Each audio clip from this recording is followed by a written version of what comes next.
નમસ્કાર, સ્વાગત છે તમારું મારી ચેનલ પર એક નવા વિડીયોમાં। ઘરમાં દેવી લક્ષ્મીના આગમન પહેલા જોવા મળે છે આ સંકેતો। જોતા જ સમજી લેજો કે તમે જલ્દી ધનવાન થવાના છો। સપનામાં કાજુ જોવા ખૂબ જ શુભ હોય છે। આ સ્વપ્નનો અર્થ છે કે તમારા પર દેવી લક્ષ્મીની વિશેષ કૃપા વરસવાની છે। તેમની કૃપાથી તમારા જીવનમાં પ્રવર્તતા તમામ પ્રકારના દુઃખનો નાશ થશે। તેની સાથે જ ઘરમાં સુખ સમૃદ્ધિ અને શાંતિ રહેશે। સપનામાં શિવલિંગ જોવું શુભ માનવામાં આવે છે। સપનાના આપણા જીવન સાથે ઊંડો સંબંધ હોય છે। આ સપના ક્યારેક સારા અને ક્યારેક ખરાબ હોય છે। સારા સપના હૃદય માટે પ્રિય છે અને સારા સપના જોઈને લોકો ખુશ પણ થઈ જાય છે। તે જ સમયે લોકો ખરાબ સપના જોઈને ડરી જાય છે। તેમને લાગે છે કે તેમના જીવનમાં ચોક્કસપણે કંઈક ખરાબ થવાનું છે। જો કે ઘણા ડરામણા સપના ભવિષ્યના જીવન માટે નુકસાનકારક નથી।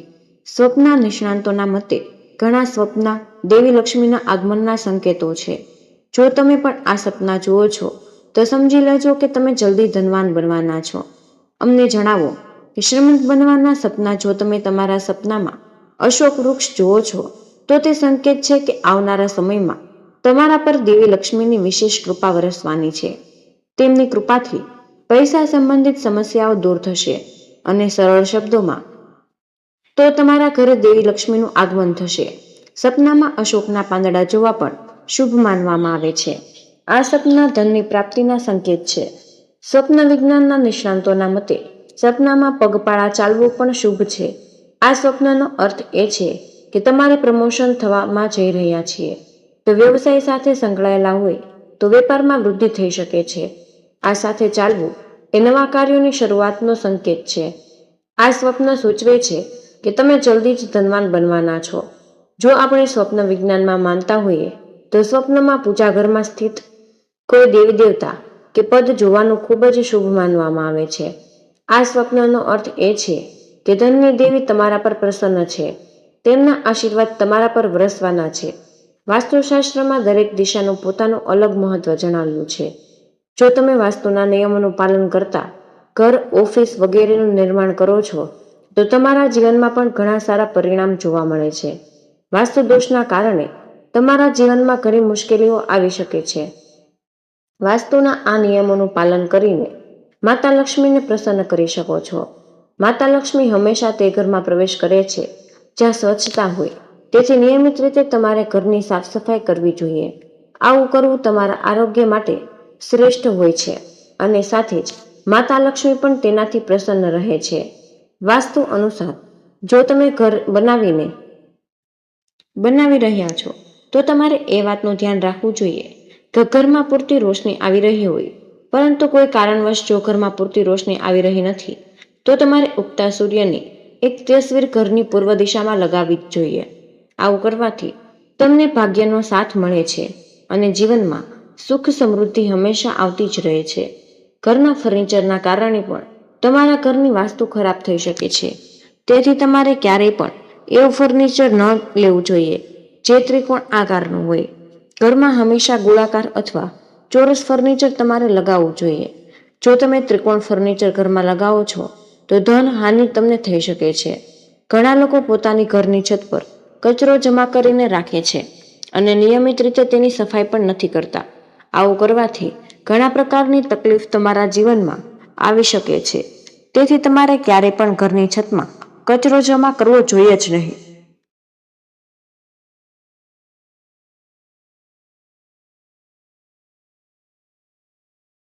અને અઠવાડિયામાં 1 કે 2 વખત છતની સફાઈ જરૂર જ કરવી જોઈએ। ઘરમાં જૂતા ચપ્પલને પણ યોગ્ય રીતે તમારે રાખવા જોઈએ। ઘણા લોકો જૂતા ચપ્પલોને ગમે ત્યાં રાખી દે છે। તેના કારણે પણ વાસ્તુદોષ ઉત્પન્ન થાય છે। તેથી જૂતા ચપ્પલને રાખવા માટે એક જ સ્થાન બનાવો અને ત્યાં જ તેને રાખો। ઘરના મુખ્ય દરવાજાની આસપાસ જો તમે જૂતા ચપ્પલ રાખો છો તો આવા સ્થળ પર રાખો જ્યાં ઘરમાં આવતી સીધી નજર તેની પર ન પડે।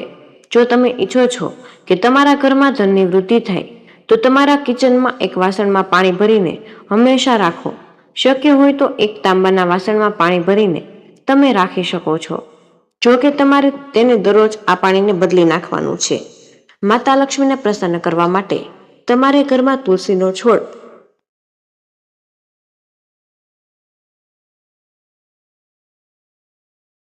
જરૂર રાખવો જોઈએ, પરંતુ એ વાતનું ધ્યાન રાખો કે નિયમિત રીતે આ છોડની સાર સંભાળ રાખો.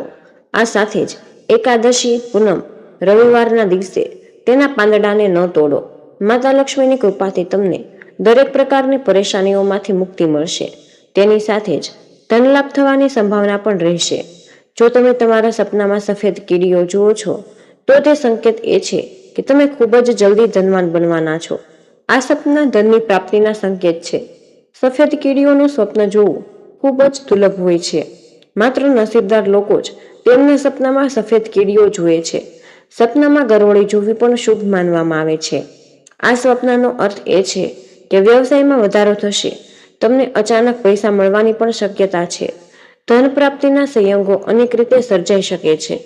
તેમાં રોકાણમાંથી નફો પણ સામેલ છે. શું તમને ઊંઘમાં કોઈના અંતિમ સંસ્કારના દર્શન થયા છે? તે તમારા માટે શુભ છે કે અશુભ? રાત્રે સૂતી વખતે સપના આવવા સ્વાભાવિક છે. દરેક સ્વપ્નના પોતાનું શુભ અશુભ ફળ આપે છે. તો આજે તમને માહિતી આપીશું કે કેવા સપનાનું ફળ કેવું મળે છે. મોટી વાત તો એ છે કે સપનાની વાત કોઈને કરવી જ ન જોઈએ. ગળે મળવું. જો ગળે મળતો જીવ સ્ત્રી છે તો કામ સુખ પ્રાપ્ત થવાની સંભાવના છે, અને જો તે પુરુષ છે તો શત્રુ પક્ષથી આક્રમણ સૂચવે છે. પરાજયનો સામનો પણ કરવો પડી શકે છે. કાપેલા અંગો. કોઈ મનુષ્યના અથવા કોઈ પણ પશુ પક્ષીના કાપેલા અંગો જોવા મળે છે તો સારા સ્વાસ્થ્યનું સૂચક છે. જો કોઈ નજીકનો વ્યક્તિ બીમાર છે તો આ સ્વપ્ન તેના સારા થવાની સૂચના આપે છે. પરંતુ ગાયના કાપેલા અંગો જોવા એ અશુભ સંકેત છે. અંગદાન. જો સપનામાં તમે તમારું કોઈ અંગદાન કરતા જુઓ છો તો તે ઉજ્જવળ ભવિષ્યનું પ્રતીક છે. દરેક કાર્યમાં સફળતા મળવાની સંભાવના છે. અંડકોશ. સ્વપ્નમાં તમારા પોતાના અથવા બીજા કોઈના અંડકોશ જોવા એ મુસાફરીની પ્રબળ સંભાવના સૂચવે છે.